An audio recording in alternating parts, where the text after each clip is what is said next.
तुम्हें गोली लेने को कहा था, प्रमोद ने शिकायत भरे लहजे में कहा। मैंने जानबूझकर नहीं ली, सुनैना ने कहा। पागल हो गई हो, अपने कपड़े पहन चुके और बालों में कंघी करते हुए प्रमोद ने कहा। बच्चा जिंदगी में खुशियाँ लाता है, घर में चहल पहल हो जाती है और बुढ़ापे का सहारा भी बनता है, सुनैना ने प्रमोद को समझाया। बंद करो अपनी बकवास। मैं तुमसे बच्चा कैसे चाह सकता हूँ, मेरी तो सोशल लाइफ ही खत्म हो जाएगी, गुस्से से चिल्लाते हुए प्रमोद ने कहा। तो आप खुद ध्यान रखना चाहिए था, मैंने आपसे कंडोम का इस्तेमाल करने को कहा था। मुझे मज़ा नहीं आता, आजकल तो औरतें को भी कंडोम आते हैं, तुम क्यों नहीं इस्तेमाल करती। जो भी हो, इस बार मैं बच्चा नहीं गिरवाऊंगी, सुनैना ने कहा। तो तुम पछताओगी, धमकाता हुआ प्रमोद बोला, फिर दरवाज़ा खोला और बाहर चला गया। प्रमोद कारोबारी था, उसके पास खूब दौलत थी, घर में खूबसूरत पत्नी और 3 बच्चे थे। प्रमोद ने अपना दिल बहलाने के लिए एक रखेल सुनैना रखी हुई थी, उसको फ्लैट लेकर दिया हुआ था। मिलने के लिए वह हफ्ते में 2-3 दफ़ा वहाँ आता भी था, कभी कभी उसे बिजनेस टूर पर भी ले जाता था। सुनैना तकरीबन 3 साल से प्रमोद के साथ थी। बीच बीच में 3-4 बार वह पेट से भी हुई थी, लेकिन चुपचाप पेट साफ करवाई थी। एक रात मेकअप करते समय सुनैना की नज़र अपने चेहरे पर उभरती झुर्रियों और सिर में 3-4 सफ़ेद बालों पर पड़ी। उसे चिंता हो गई, कल उसका ग्लैमर ख़त्म हो जाएगा तब क्या होगा। प्रमोद को कोई और जवान रखेल मिल जाएगी, ऐसी औरतों को बुढ़ापे में कौन पूछता है। सुनैना के पास प्रमोद द्वारा दिए गए काफ़ी जेवर थे, बैंक लॉकर में जमा पूंजी भी काफ़ी थी। अपने माता पिता को भेजने के बाद भी उसके पास अच्छी खासी रकम बची थी। उस रात सुनैना सोचा, अगर उसे प्रमोद से एक बच्चा हो जाए तो वह उससे बुढ़ापे का सहारा बन जाएगा। इसके बाद सुनैना ने पेट से ना होने वाली गोलियों को लेना बंद कर दिया। प्रमोद भी कंडोम का इस्तेमाल कम ही करता था, नतीजन सुनैना पेट से हो गई। प्रमोद गुस्से से लाल पीला हो रहा था, कल को सुनैना उसे ब्लैकमेल कर सकती थी। 3-4 दिन बाद प्रमोद सुनैना से मिलने के लिए आया और उससे पूछा, बच्चा गिरवाया कि नहीं। मैंने तुमसे कहा था ना, मैं बच्चा चाहती हूँ। तुमसे मेरा बच्चा कैसे हो सकता है, क्यों नहीं हो सकता। यह बच्चा मेरे बुढ़ापे का सहारा बनेगा। उस शाम को प्रमोद ने सुनैना के पास जैसे ही आया वैसे ही चला गया। उसके मन में एक ही सवाल उठ रहा था कि अगर सुनैना उस बच्चे को जन्म देगी तो क्या होगा। पेट में पल रहे बच्चे के पीछे आप क्यों पड़े हैं, आप मुझे जवाब दे दें तो कहीं और चली जाती हूँ। अगली बार प्रमोद के आने पर सुनैना ने पूछा, बच्चा मुझसे है, नाजायज़ है, मेरे लिए वह परेशानी खड़ी कर सकता है। क्या परेशानी खड़ा कर सकता है वह, मेरा वारिस बनने का दावा कर सकता है। ऐसा कैसे हो सकता है, मैं बताऊंगी ही नहीं। बच्चा कल को पूछ भी तो सकता है कि उसका पिता कौन है। इसे गिरवा दो तुम और किसी और का बच्चा गोद ले लो। फ़र्ज करो कि वह आपसे है ही नहीं। बकवास मत करो, मैं जानता हूँ कि यह मुझसे है। मैं आपकी वफ़ादार हूँ, वफ़ादारी का यही नाम है। यह सुनकर प्रमोद दंदनाता हुआ वहाँ से चला गया। वह कानूनी और सामाजिक पचड़े के बारे में सोच रहा था। कल को अगर मेडिकल रिपोर्ट का सहारा लेकर सुनैना बच्चे को उसका बच्चा साबित कर दे, उसकी जायदाद से हिस्सा मांग सकती है। प्रमोद की कसमकस को सुनैना खूब समझ रही थी। उसने चुपचाप अपना सामान समेटना शुरू कर दिया। एक दिन वह फ्लैट छोड़कर चली गई। 2 दिन बाद प्रमोद ने फ्लैट का चक्कर लगाया। उसे वहाँ सन्नाटा मिला। सुनैना कहाँ गई, धरती निकल गई या आसमान। प्रमोद कुछ दिन तक बेचैन रहा, फिर खाली फ्लैट को आबाद करने के लिए उसने नई कॉलगर्ल को लाकर बसा दिया। प्रमोद को यह डर बार बार सताता रहा कि सुनैना उसके सामने उसकी नाजायज औलाद को वारिस के रूप में ना ले आए।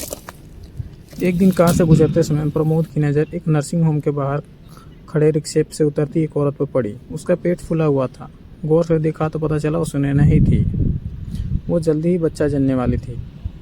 प्रमोद ने कार सड़क के एक तरफ रोक दी और सुनैना के बाहर निकलने का इंतजार करने लगा, लेकिन वह काफ़ी देर तक बाहर नहीं निकली। तब प्रमोद ने अपना मोबाइल फ़ोन निकाला और नर्सिंग होम के बाहर लगे बोर्ड पर लिखा मोबाइल फ़ोन पर फ़ोन किया। हेलो, यह अस्पताल रिसेप्शन है, प्रमोद ने पूछा। जी हाँ, बोलिए। अभी थोड़ी देर पहले मिसिस सुनैना ने डिलीवरी के लिए विजिट किया था, क्या उनको एडमिट किया गया है। जी हाँ, उनको मैटरनिटी वार्ड में एडमिट कर लिया गया है। थैंक यू, प्रमोद ने इतना कहकर फ़ोन काट दिया।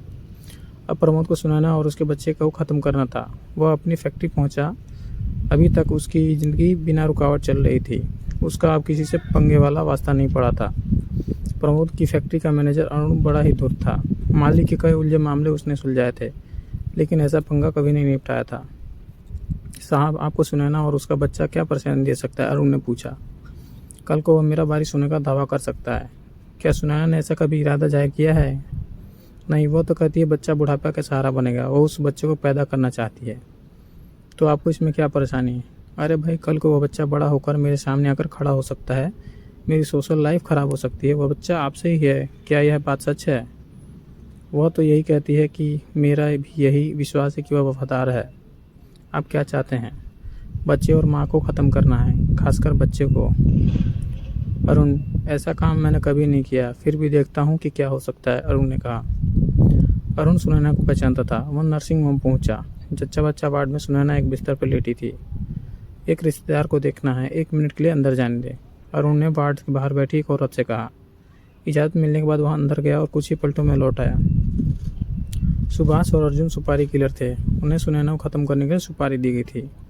वे दोनों एक कार में बैठकर बारी बारी से नर्सिंग होम की निगरानी करने लगे थे। आप यहाँ अकेली आई हैं? आपके साथ कोई नहीं है? लेडी डॉक्टर ने मुआयना करने के बाद सुनैना से पूछा। जी, ऐसे मामले नर्सिंग होम में आते रहते थे, लेकिन कानूनी औपचारिकता वह अपनी जगह थी। इलाज, डिलीवरी या ऑपरेशन के दौरान मरीज की मौत हो सकती थी, इसलिए किसी जिम्मेदार आदमी के फॉर्म पर दस्तखत जरूरी था। आपकी जिम्मेदारी के फॉर्म पर दस्तखत कौन करेगा? मैं खुद ही करूँगी। ऐसा नहीं हो सकता। तभी सुनैना का दर्द शुरू हो गया। चंद मिनटों के बाद उसने एक खूबसूरत बच्चे को जन्म दिया। सारी औपचारिकताएं धरी की धरी रह गईं। 4 दिन बाद सुनैना को छुट्टी मिल गई। बच्चे को गोद में उठाए वह नर्सिंग होम से बाहर आई, ऑटो रिक्शा में बैठी। उसके पीछे किराए के हत्यारों की कार लग गई। इंस्पेक्टर मधुकर लोकल थाने के एसएचओ थे। वे चुस्त और मुस्तैद पुलिस ऑफिसर थे। दोपहर खाना खाने के बाद वे चंदू पनवाड़ी के यहाँ पान खाते थे। इस बहाने से वे इलाके का दौरा भी कर लेते थे। नर्सिंग होम से ऑटो रिक्शा में बैठी सुनैना के पीछे किराए के हत्यारों की कार लगी थी। उनकी यह हरकत जीप पर सवार एसएचओ मधुकर की निगाह में आ गई। उनके एक इशारे पर ड्राइवर ने जीप के पीछे लगा दी। ऑटो रिक्शा एक बस्ती में पहुंचा। सुनैना उतरी, भाड़ा चुकाया और अपने किराए कमरे की तरफ बढ़ी। पीछे आ रही कार थमने लगी थी। अभी सुभाष की नज़र पीछे आ रही जीप पर पड़ी। अर्जुन, कार मत रोकना, पीछे एसएचओ आ रहा है, सुभाष ने कहा। तो अर्जुन ने कार की रफ्तार बढ़ा दी। एसएचओ मधुकर ने जीप में सादा कपड़ों में बैठे एक पुलिस वाले को इशारे से इसको समझाया। वह पुलिस वाला सुनैना की निगरानी करने लगा। कार का नंबर नोट कर मधुकर ने पुलिस कंट्रोल रूम भेज दिया। चंद मिनटों में शहर के खासम खास इलाकों में तैनात पुलिस की गाड़ियों को उस कार के बारे में हिदायत मिल गई। एक चौराहा पार करते समय एक कार उस कार के पीछे लग गई। उस कार में सादा ड्रेस में मुखबिर थे। एसएचओ मधुकर थाने पहुंचे। थोड़ी देर में उनका मोबाइल फ़ोन बजा। सर, उस कार में 2 लोग हैं जो अपराधी नहीं दिख रहे हैं, मुखबिर ने खबर दी। ठीक है, तुम उनके ऊपर निगाह रखो, इंस्पेक्टर मधुकर बोले। एक बस्ती में तैनात मुखबिर का फ़ोन आया। साहब, खतरा है। क्या खतरा है?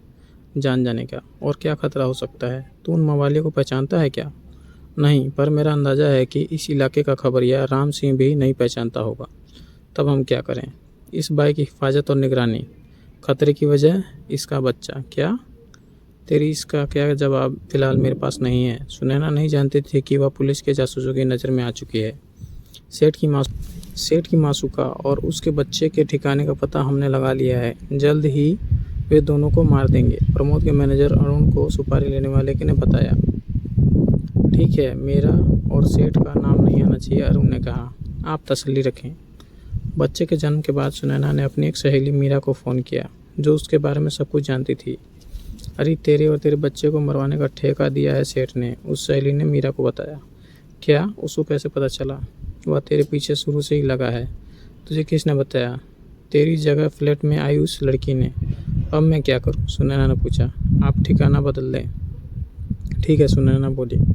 दोनों सुपारी किलर सुभाष और अर्जुन आपस में सलाह कर रहे थे। बाई इस बस्ती में है, कल उसका घर ढूंढकर उसे ख़त्म कर देंगे, सुभाष ने कहा। सुबह सुनैना बच्चे को कुनकुने पानी से नहलाकर साफ कर रही थी। वह सोच रही थी कहाँ जाए। तभी उसने अपनी पुरानी सहेली प्रेमलता का ध्यान आया। वह एक अनाथालय की मैनेजर थी। सुनैना बच्चे को गोद में लेकर बाहर आई। उसने एक ऑटो रिक्शा किया। ऑटो रिक्शा के चलते ही मवालियों की कार पीछे लगी। उसकी खबर पुलिस के कंट्रोल रूम को भी हो गई थी। ऑटो रिक्शा अनाथालय के बाहर रुका। थोड़ी देर इंतजार करो, मैं आई, सुनैना ने ऑटो रिक्शा वाले से कहा। सुनैना को देखते ही प्रेमलता मुस्कुराई। अरे सुनैना, तुम यहाँ कैसे आई? मैं मुसीबत में फंस गई हूँ, जरा यह बच्चा संभाल, प्रेमलता ने पूछा। मेरा है, सुनैना बोली। तेरा है? तूने शादी कर ली क्या? प्रेमलता ने पूछा। फिर बताऊंगी, शाम को आऊँगी, कुछ दिक्कत है। प्रेमलता ने बच्चा थामा। सुनैना ऑटो रिक्शा में बैठ रेलवे स्टेशन की ओर चली गई। उस्ताद, बाई यतीम खाने में गई थी, वह अपना बच्चा दे आई है, अब क्या करें? सुभाष ने अर्जुन से पूछा। सेठ कहता है, पहले बच्चे को ख़त्म करना है, यतीम खाने में चलते हैं, बाई को फिर बाद में मारेंगे।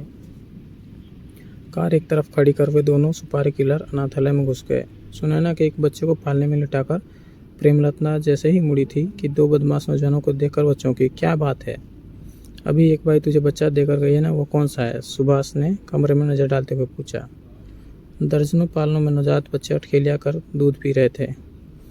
बाई? कौन बाई? जो अभी अभी यहाँ आई थी, अर्जुन ने कहा। यहाँ कोई बाई नहीं आई, प्रेमलता बोली। सीधी तरह मान जा, बता वह बच्चा कौन सा है? अर्जुन ने चाकू निकालते हुए कहा। तभी अनाथालय के दरवाजे पर SHO मधुकर ने कदम रखा। प्रेमलता पुलिस को देखते ही चीखी, इंस्पेक्टर साहब, चोर बदमाश!